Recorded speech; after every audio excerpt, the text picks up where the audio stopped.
Good morning.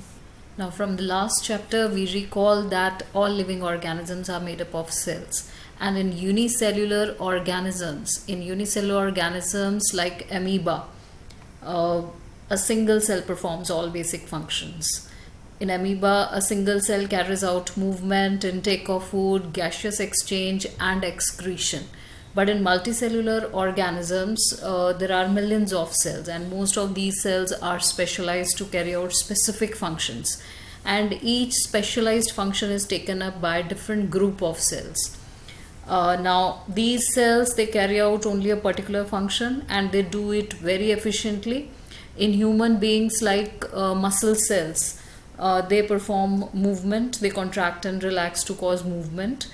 Nerve cells carry messages, blood flows to transport oxygen, food, hormones, and waste materials, and so on. In plants, also, when we talk about vascular tissues, they conduct the food and water from one place to another. So, multicellular organisms they show a division of labor. Now, what is division of labor? Division of labor is the distribution of the work. Cells specialized in one function are often grouped together in the body. This means that a particular function is carried out by a cluster of cells. So, a group of cells they start performing a particular functions, and a particular function is carried out by this cluster of cells in a definite place in the body. So, this cluster of cells is called as the tissue. So now here we'll talk about tissues in this chapter. Tissues that is arranged and designed to give the highest possible efficiency of function. Blood, phloem, muscles, they all are examples of tissues. So a group of cells that are similar in structure or work together to achieve a particular function forms a tissue. Now the question arises, are plants and animals made of same type of tissues? Now let us compare the structure and functions. So do plants and animals they have the same structure, or do they perform a similar function? Now we can find there are noticeable differences between the two. Plants they are stationary or fixed. Plants they are stationary or they are fixed habit, whereas tissue organization in the animals is towards the mobility of animals. Now here we find organization is very simple in the plant tissue, whereas in the animals it is much more complex. Now here in plants many of the tissues they are dead, for example in cork, and most of the tissues they are living in the animal tissue. In plants we find there is a large amount of supportive tissue also there. Now why this supportive tissue is there? Because of the stationary habit of the plant, and this supportive tissue is generally the dead cells. Animals they move around a lot, so mobility is there in the animals, and they in search of food, mate, shelter, so they consume more energy as compared to the plants. So most of the tissues they are living in them. Now another difference between animals and plants is the pattern of growth. Now when we see the pattern of growth, we find that the growth in plants is limited to certain regions. In certain areas it is located, while this is not so in the case of animals. There are many tissues in plants that divide throughout their life. And these tissues are localized in certain regions, and based on the dividing capacity of the tissues, various plant tissues are classified as growing or meristematic tissue, which we'll be studying in the coming part of the chapter. Now we will find that cell growth in animal is not uniform.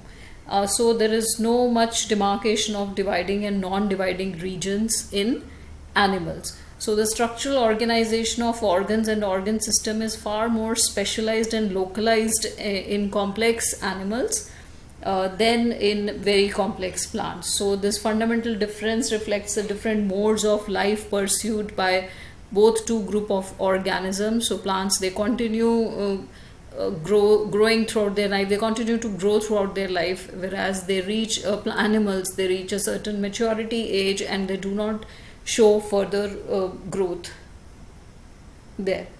So differently adapted for sedentary existence on one hand and active locomotion on the other hand. So this difference, there is a difference in their organ system and in design also.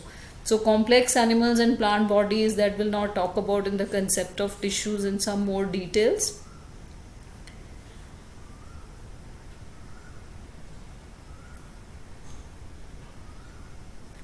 Now, growth of the plants occur only in specific regions, and this is the dividing tissue, also known as meristematic tissue. Now, depending on the regions where they are present, meristematic tissues are further classified into different types. Now, what happens to the meristematic tissue once they divide? They become permanent. Permanent are further classified into two types, simple and complex.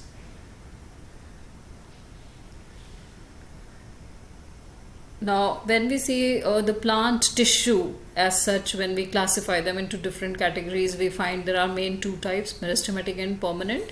Meristematic, on the basis of their location, we classify them into apical, lateral and intercalary, whereas permanent tissue, we classify them into simple and complex. Simple are made of only one type of cell, same type of cells. They are parenchyma, collenchyma and sclerenchyma. Whereas complex, they are made of different types of cells. So they can be xylem and phloem. Xylem and phloem we've studied in 8th class also. They have tracheids, vessels, parenchyma and fibers. Whereas phloem consists of sieve tubes, companion cells, phloem parenchyma and phloem fibers.